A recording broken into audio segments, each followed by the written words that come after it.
What's up guys, Antoine here from DPR. I'm with Justin at Kinova, and today I'm going to show you a little bit on the system. Justin's going to run us down on how he's doing things, how he's operating his business. Unfortunately, I was not able to open a single bin because he doesn't want me to have the ideas. It's very unfortunate, but too smart. You know, we'll have to go on systems. No snakes today, but let's dive right into that.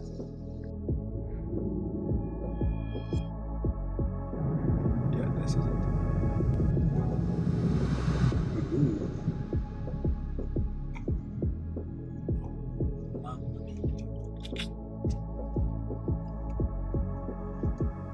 No way, Christmas Day. Oh my gosh.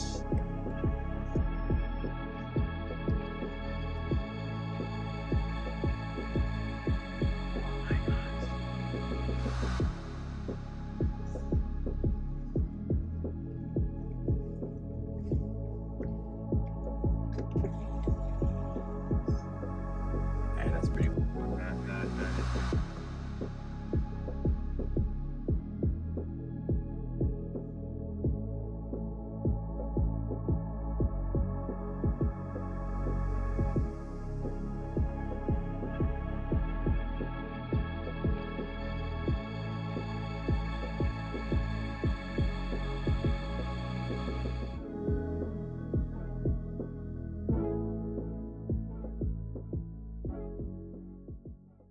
So guys, when you have a facility this size, you want to concentrate on a flow of work that's efficient. That's something that I picked up on some of the YouTube videos and Patreon that you talked about, and that was really one important key element that I wanted you to run us through. Yeah. What's the flow of how the animal starts and how they evolve in the whole collection, what's the turnaround, and how all of this works. Sure. Well, it's our third building, so we really paid a lot of attention to that here. Because the last one, we didn't know about any of that stuff yet. But they start right here.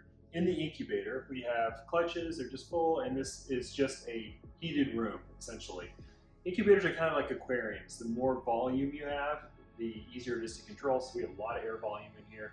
We left the door open overnight before accidentally. Okay. No big deal. It just barely drops, it just adjusts, you know? Yep. It's great. But they hatch in here after 60 days, and then we bring them directly over to our hatchling area. So let's walk that way. So here we are in the hatchling room.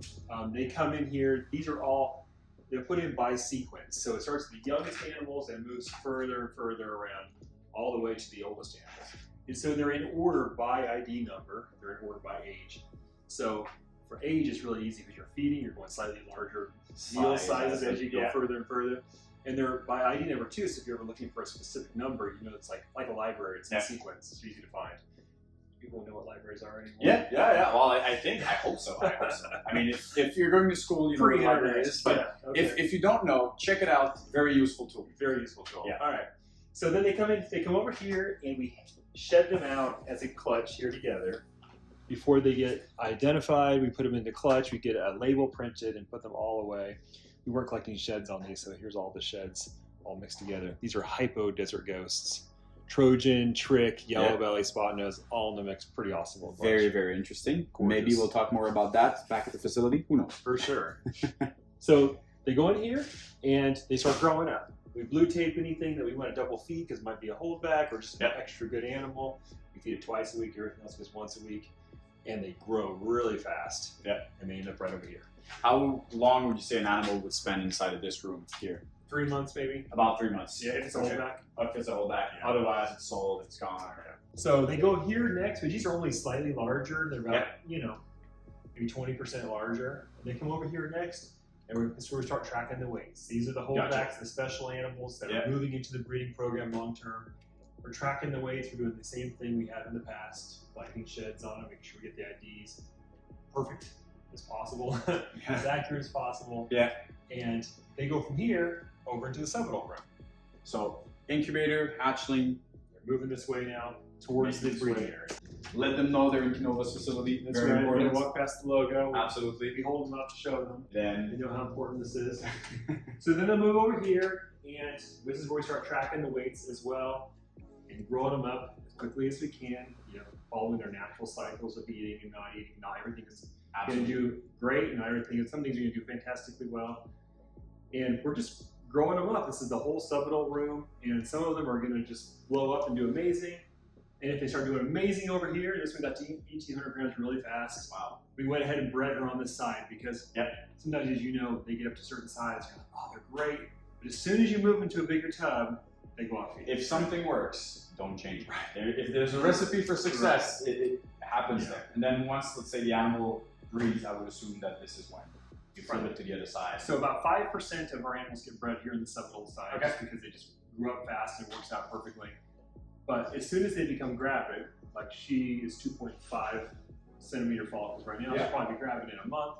That's when you move them to the other side, because then she'll lay and she'll eat great and she'll be on the adult side for the rest of the time we have. So you have these 4 racks here.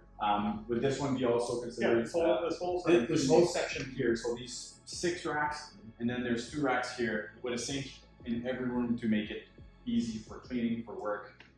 The workflow kind of sink in the middle of every room. Sink in the middle of every room. You can't have too many sinks. Yeah. So these would be males, or these would be also females? The whole room is pretty much The whole room is also girls. Yeah. So you'll have, I assume, kind of already an idea of the animals in the breeding room that are going to be flipped by those when they're coming up to size. Right. So there's enough animals on this side. Probably have the same number of females over here as we have on the breeder side. Yeah. So that essentially means if they're over here on average of 2 years, probably on average, that means that the entire breeding stock is rotated every 2 years.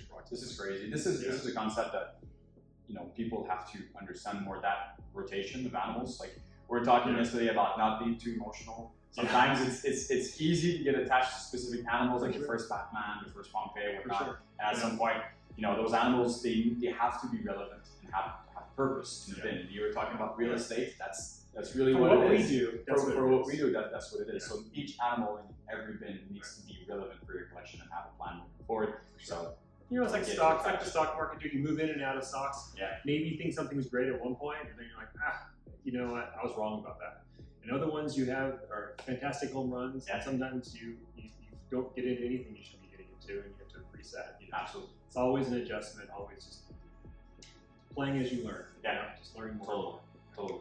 So this is the room where the grow-ups are coming, and then and they shift right around the corner here into the adult side. Here, and then it goes in a whole circle like this. These are all females on the outside wall. Yep. And we have 4 racks of males, and we limit ourselves to 4 racks, and we want to try to be really efficient. So we just like we do with the girls, if a male comes in, a male gets pushed out, we always make sure that we stay at exactly the same level of production. We've been the same level of production now for 9 years in a row, I think. Almost exactly the same number of clutches every year. And so it's all about within this space, within this number of girls, within this amount of work, we want to just keep upgrading what we do and better and better. So there's so much information that you can keep track on a bin, and some useful ones, some information that's not so useful, right? And I would assume that the information you have is a really useful one. So if you can run me a little bit on what you're keeping track of, what's visually on the bin, that would be really, really interesting. Yeah, you can't do quality at scale if you keep track of all kinds of information that is not needed. Sheds, poops, right. That doesn't work. We've learned exactly what to track and what not to track. So let's go through it a little bit. So basically on the front of the tubs, we keep track of everything regarding the care of the animal, right? Everything that the animal might need as far as intervention or care. So we have, let's take a random tub here. This is a girl that is currently about to ovulate. So I'll tell you what I'm reading on the tub. So we have a girl here who's kind of spotty on eating as she was getting close to ovulation. We're tracking her follicles here on her card. So this is a chocolate double het monarch clown bred to a spot-nosed red-striped yellow belly double het monarch clown. So we've been doing a lot of double het this year, but we've had a lot of luck with it. Honestly, we've had some good. So maybe this is the one where we missed the odds because we've done pretty well so far. Gotcha. But we're tracking the feeds. We want to see trends. We're not necessarily, it doesn't really matter so much if she ate this past week, but we want to see, is she trending on or consistent off? Feeder or is, And we just replace this strip every time we get to the end essentially, but this is just the last, 10 weeks or so. But you see she's getting a little spotty, but it's because her follicles are getting so large. And they typically go off feed around then. We track their weights on the tub. We'll talk about that more a little later, but that way when we're feeding, we may have big swings. We have, 1,700 grams up here, 19, 16, 2,000, and it's going to be based on what size rat we're throwing in and what size meal. Absolutely. So as we're feeding, we're watching, hey, has she been on? Has she been off? How big is she? Should we go a little smaller, a little bigger? And we're trying to create trends. Ball pythons are so habit forming, and we're always looking for like the waves of the ocean. We want to move with their cycles. If Absolutely. they're eating great, we'll feed them great. If they're going off, we go real small. We try to coax them back on. Try to see what works for the female and adapt towards that. Yeah. I see you have like some purple tapes also on there. What are those for? So purple tape on the side will mean that she's about to be gravid. Now we know that she has ovulated now, so we'll move it. We move it to the front here. Yeah. Gotcha. So that means that she's actually gravid. And when we have purple tape in the front, we start watching for a shed. Okay. Okay. Because we know that the next shed will be the post-ovulation shed. Yeah. And if you look down here, here's a snake that she just shed a couple days ago. And we wrote the date. That's a double het. It's a clown double het, is Xanthic DG. We wrote the date that she shed was 12/6. We write the date for 30 days later. Gotcha. Okay. So you don't put the actual shed date. You put the date of expectancy, where you know you have to be starting to look for. So anything that has a date, we start checking it for eggs. Maybe what, like a week before Pretty or something? much. Usually they're within 7 days, Yep. 10 days the most. So we start watching for that around the first of the year. We'll start watching for those eggs. Gotcha. Checking it every day. And So the S would be here on the exterior. This here would be for the shed. she wasn't shed. She wasn't Yeah. shed. Okay. Next time she gets clean, she'll get full clean, and that shed will be wiped away. So you do a full clean every time there's a shed cycle. Every time they shed, we completely reset the tub, completely Okay. clean, regardless of how it looks, regardless of how long it's been. Okay. Yeah. And is it like a full swap tub, or it's just like you clean the tub, Scrub there, it out. you scrub it Same out, tub. but you don't use another tub and replace it. It's No. still the same tub, scrub it out completely, Yeah. change everything. Very interesting. And then I'm noticing in your room you have bins with the pink tape and bins with the yellow tape. Right, What's the so yellow that's just a tape for? visual way for us to be able to see if the female has already laid or is currently not in any kind of breeding cycle. Okay. We have yellow. So then once we get up to where we should be breeding her, we'll swap it for the pink label on there, which allows us to put our pairing information, plus the pink tape to track her pairing feeding. Gotcha. Essentially, it kind of lets us know visually what kind of part of the cycle this animal's on currently. So you know it's not necessarily an animal to look for breeding, but an animal to bring back on shape. Right. No We're matter watching what. for feed. Yep. We know she should be on feed. Anything pink, we're like, it should be on feed pretty hard until they get big follicles. So it just kind of gives us the expectation when we glance at the tub, what's going on. Makes sense. And the end there, so you have E for eating, E for eating, X for mist. X for miss, and the N is when it's a new animal. N is that we reset the tub after a lay. Oh, okay. So So this animal laid on 10/24. Okay, we reset the tub, washed her, cleaned everything. Tried to set her up so she eats good. Then she took her first meal, missed one. Took a meal, took another meal, missed one. That's been her gotcha. eating since laying. All right, Yeah. perfect. Yeah. And as far as the card on its own, you have basically card with the clutch Yep. label. Clutch label on here. It's on top of it, just like a business card. On the inside, we put previous clutches it's had. Okay. That's all now kept in software in the clutch system. But So you wouldn't need, like, let's say We you don't have to even do the need- whole room anymore. You wouldn't necessarily keep track We of don't this even- behind the card. we don't even need to do that anymore. But it's nice to have it kind of doubled up sometimes. But yeah, that's her clutch. She was 271, laid 10/24. Of course, her genetics, and then her ID and everything. That's a typical clutch label. Mhm. And the nice thing is we just slide it into these sleeves. And so if she moves tubs, this can just move You with move the her. sleeve, and that The doesn't sleeve matter. stays put. It allows us to move animals around without wasting the label every time. Absolutely. Yeah. And I think it's great that you don't have too much fluff on the bin, because there's so much time that you see like a bin where there's too much information. You walk in, it's too complicated. I know it looks like a lot, probably. It looks like a just lot, but really as- a couple pieces of information. like you walk in, you're like, oh wow, okay, the Yeah. bins are definitely crowded. But Yeah. as soon as you start to understand a little bit the logistic of it, it goes fast very easily, and it's Yeah. very visual. Like the more you get used to it, like these, you're waiting for a shed. Like these are very quick. That's why we use the colors. Absolutely. The colors will allow you to very quickly move into where you need to be. So one other thing we keep track of on the tub is all these little yellow clips. So basically, the clips mean that we're ready for a pairing on that girl. So we notice the girl's eating great, she's up to size, we'll go ahead and throw a clip on there. And then sometimes, in the process of using a male will be to multiple females, we'll start to run behind on a girl. Like, Absolutely. she really needs to be bred. Yep. He kept going with a different female, and this one's getting pretty bad. We'll keep adding clips to it Okay. until it's like every week we were like, this one is the one that needs the priority. How many clips have you gone to? I think we've gotten to like 5 or 6. Oh, really? Like, kind of as a joke, sometimes I'll come in here and as a joke, I'll come in here and like just we'll have like a whole bunch of them, and I'll walk by and Yeah, that one. But this is so obvious, you can't miss it. Yeah, That that's way, the goal. Yeah, you know you Right. need that female to go. And So when we come in for pairings, we'll do, okay, everything that is multi-clipped, we do those first before we even look at any others. And then we'll go to the single clips to make sure the priorities get done first. Gotcha. Yeah. And as far as breeding, I know Chase and you are doing kind of the whole mastermind thing of the breeding. Do you have like a set date for pairings, a set moment? Tuesday nights, Tuesday afternoons, and Saturday nights. Okay. Okay. Yeah. And is there a specific reason for those 2 dates during the? It fits around shipping. Okay. And it fits around the feeding cycle. Okay. Gotcha. Because we're feeding on Thursdays, we need them to digest their meals a little bit, put them in Saturday night, have time for them to breed, have time to take them out, have one night in a tub, go back in, Gotcha. and then get fed again on Thursday. It fits that cycle perfect. So you have a full cycle when it comes to the whole business. We'll dive in a little bit more into that later because Everything's I think that's really scheduled. interesting. Everything's on a cycle. To have it at the scale you're in, it's easy when you're doing it on your own at your place. You're the only one doing it. Maybe you have someone helping a little bit on cleaning. But as far as the scale, when you have many hands touching different animals, and someone can come in one day, clean or feed, like you need to have to be scheduled. So we'll dive into a little bit on that later. But that's really interesting with the clips.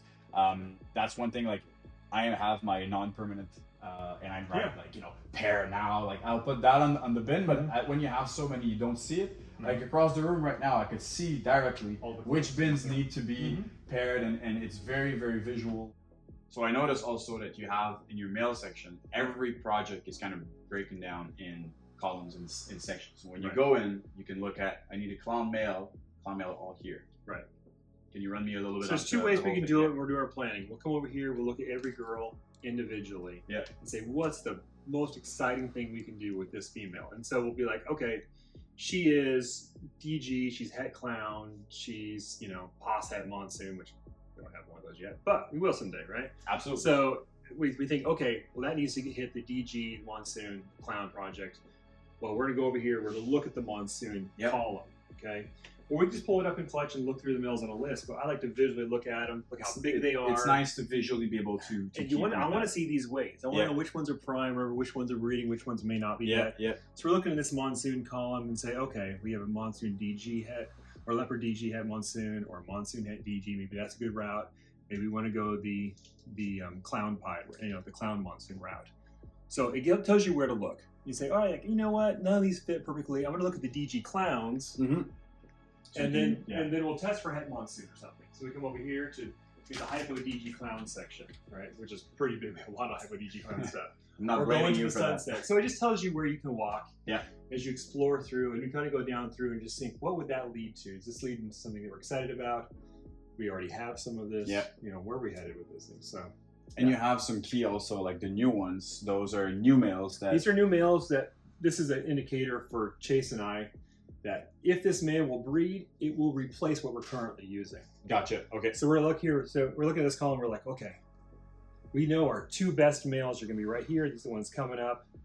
Can we get them in? Can we get them breeding? Because if they are, then these other two will be able to move out, and we can let them recover and move forward. Absolutely. Yeah. So lots of visual indicators. Yeah. Absolutely. So you know that the new ones are kind of the top males that you want absolutely to work with. And you were explaining to me yesterday that you kind of use some males before, and you try to have those new males still in clutch towards the end. To have like that. Right. Sometimes we'll start like these. The best males won't be breeding yet. You know, these are 700 grams. So we're kind of on the brink probably of breeding. But we'll go ahead and start a girl with our older 1,000-gram male that's really consistent. And then as soon as we see 2.0 follicles, 2 centimeters, we'll think, okay, can we get that better male in the last two, pairings? And if so, then maybe he'll still clutch, maybe he won't, but it's just taking a shot. Because a lot of times these younger males won't be ready to breed when that female starts. What's your kind of success rate trying to steal a clutch from a younger male? It really just depends. Some of them do really well. Okay, depends on each individual male. Like sometimes I guess like that male will not steal a clutch, just can't. Okay, I guess it just how case by case prowess they have. Yeah, absolutely. How much of a stud they are. Right. Yeah. The more proven they are, the more chance they are to have to steal it. Gotcha. So you have little clips like this. So when you're moving a male, you take it out, put the clip on the female. Clip goes with the male to the female's tub, so you always know which male that is, his ID number to come back. Gotcha. Yep. All right, we're setting clutch here from an OD special clown. She's gorgeous. You right over here. She's honing in on the camera. Oh yeah. We bred her to the Hurricane Pompeii male, which I'll grab him real fast. He's insane. One of my favorite boys. Look at that. Just amazing. Now, Hurricane's Pompeii is one of my favorite Pompeii combos so far, only rivaled by the special Pompeii, which JSA made. It's insane. Absolutely. So this hopefully will bring it all together. But let's talk about the odds a little bit, right? Because the odds there's 5 incomplete dominants in the Hurricane Pompeii, and we're trying to add 2 more. So you're talking about a 1 in 16 chance to make a Pompeii in this clutch, 1 in 32 to make a Hurricane Pompeii, 1 in 64 to make a special Hurricane Pompeii, 1 in 128 to make special OD Hurricane Pompeii. And that's from a clown to clown pairing. So you see how difficult these things can become, and we're not going to hit the combo we want. All we're going to do is get a good combo, hopefully, that'll narrow it down. So next time, we have a better shot. Yep. Increasingly over the years and as of building. You know what? Phenomenal. We'll do this 20 years from now, and hopefully we'll hit the animals we want. Absolutely. So let's check out this clutch. All right. Is this the first time mom? She got me a little bit. Let's see. This is her first clutch. Yep. She is 3.5 years old. Got a little spot there on the A little a kiss. little war wound. Yeah. All right. 1, 2, 3, 4, 5, 6, and they're big eggs, really big eggs. These are Very twice as chunky. big as Wow. they need to be, probably. So that's how I found the small moms usually give you a lot of little ones or a few big ones. Have you tried that? Exactly. It's either or. Yeah, You I'd either rather get have little ones. yeah. You have some females sometimes are like, oh, I'm gonna get 12 eggs, but you get 6 monstrous To me, eggs. Yeah. big giant adult girls are more likely to give you giant eggs. Yep. And fewer of them. Yep.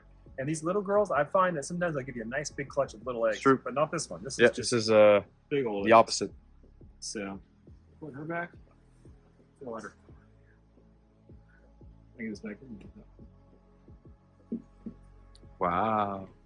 Omelet style eggs. All right, so we're gonna put the clutch in clutch. A big part of our systems is just having this all digital, so we can track it all online, track it in our own system. So this is clutch number 35 of 2025. So this is gonna hatch after the new year, so it's a 2025 clutch.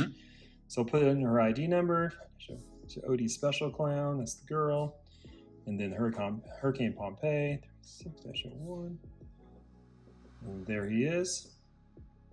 It's clutch 25035, 24, 12, 9, and it was 6 eggs. Okay, and we'll go ahead and throw the picture here of the female On eggs. into the record. So let's put her code in here and add the picture to her record. So you put a picture of the clutch on the actual clutch itself, and then a picture of the animal on the record So as there well. she is on eggs. And then we'll go ahead and add the picture of her as a hatchling too while we're at it. Just throw that in. So you go back in your system and you have every single clutches from every year based on every single little folder. You have every single animal. This is really, really awesome. Every animal we ever made, we have a photo of it. We can track back. That's crazy. So, and then if we go to clutches, we can look at it right here. Go to our incubating page. We can show. We'll do it by days left to incubate. Reverse it there, and there she is. OD Special Clown to Hurricane Pompeii. And what I love about this, if you go to the Hurricane Pompeii, the dad, you can go to his family tree. You can see Everything he's the sired? clutch he came from, Wow. his parents, and these are all the clutches he's sired for us. You have a list over here too, where you can go into any of the clutches he's sired and find out any of the babies, how prolific he is. Super cool. Yeah. So another very interesting thing that you mentioned yesterday is that you kind of have, well, obviously everything's broken down in section, hatchling, subadults and adults, rodents, and different departments. But you're mentioning that you kind of have dedicated staff working in different sections. Right. So one dedicated to the hatching, one to the adults, one to the rats. We don't have overlap. Yeah. Which you have to come to a certain size in order to be able to do that, because you have to be able to give somebody, if they're working full time, a full time job in one section, which you have to have a lot of animals. Absolutely. Right? If you just have an employee coming in on a Monday morning, keeping 20 snakes for 20 minutes and then leave, exactly. It's a bit painful, but if you have the skill to allow that process to work. But what are kind of the benefits from doing that? The benefits is that everybody can specialize in what they know. right? So we're here in the hatchling area. Rob is our juvenile manager, and I always say that's not his personality. That's what he takes care of. Yeah. He's a fantastic at it, and he really specializes. He knows every animal. He can remember every animal because he doesn't have to remember all the subadults and adults, right? Gotcha. He has a finite number of animals, and these are his baby. And then we have a guy who works the subadults, and then Chase really kind of focuses on breeding, the adults. feeding. Right. So everybody kind of has a little bit of a narrow view of the collection. That's why they're not making the collection plans. I'm the one doing that. But they know their animals. They know when one's not doing right. You know, and if you have overlap where everyone's kind of sharing jobs, it's real easy to think, oh, someone else will report that. You can have something that slips and can get forgotten. Right. So if something ever goes wrong, if there's ever an issue, we know exactly who to talk to, who to address it with, and you know how to make sure it doesn't happen again. Absolutely. And that person knows that if it happens in their area, it's their responsibility. So. It's easier to target with one employee that's saying, look, this part doesn't really work. We can adjust that. Or if you have a new idea or a new way to function, you don't have to do Plus a group ownership, meeting. right? When you know a bunch of people working in an area and it doesn't really reflect on easy to watch what your hands happens, fly. right? Right. But if you say, this is your job, this is your baby, so to speak, and if it thrives, you get the credit, and if it does badly, you get the blame, right? Absolutely. And so if people know, like, hey, this is mine, they can take ownership of it. You can't hide behind anything. It's like, this is what it is. Yeah. If it doesn't work, it doesn't work. If it does, Exactly. it does. Yeah, that makes a lot of sense. No, I think it's interesting when you, especially, you know, I think a lot of people that are at the stage of maybe hiring someone, it's interesting to have a focus on, don't necessarily have someone do everything a little bit of. Right. You know, like you build a schedule, you have someone focus on only the hatchlings, not focus on the adults. Right. And that way you can ensure that you have more control and more focused work. Or have them do, you know, clean the whole collection, but don't have them clean and feed the whole collection. Right? Exactly. You can do it by, you could also separate it by task. Absolutely, yeah. Right, so their task is cleaning, so if a tub's not clean, you know who to talk to. But if they're cleaning and feeding and pairing, it gets complicated, especially if multiple people do it. Yeah, well then it gets to the point where it's almost their collection and they're doing everything, and it's like you're just reaping the benefits of it. So at this point, I don't think, you know, it's really good if someone is doing it entirely, you kind of lose track of everything. But yeah, absolutely. Cool. So Justin, thank you so much for running us into the whole data information, the way you're doing everything. It's really, really helpful for me for my own collection and managing my partner's collection as well at the same time, because, you know, I'm not going to be the only one taking care of the animals. So this is really helpful information, and I'm sure that this is content that people will be very interested in seeing. Thanks again, really appreciate it. Awesome, good luck, and let me know what you improve on it. And we'll do. Send it back. Absolutely, absolutely. I'm going to try to think about a few steps ahead. If I can take back something from you, is always a few steps ahead. If I can think of something that smooths the process even more, I'll let you know. Sounds good. All right, perfect. Thank you, Justin. Yeah.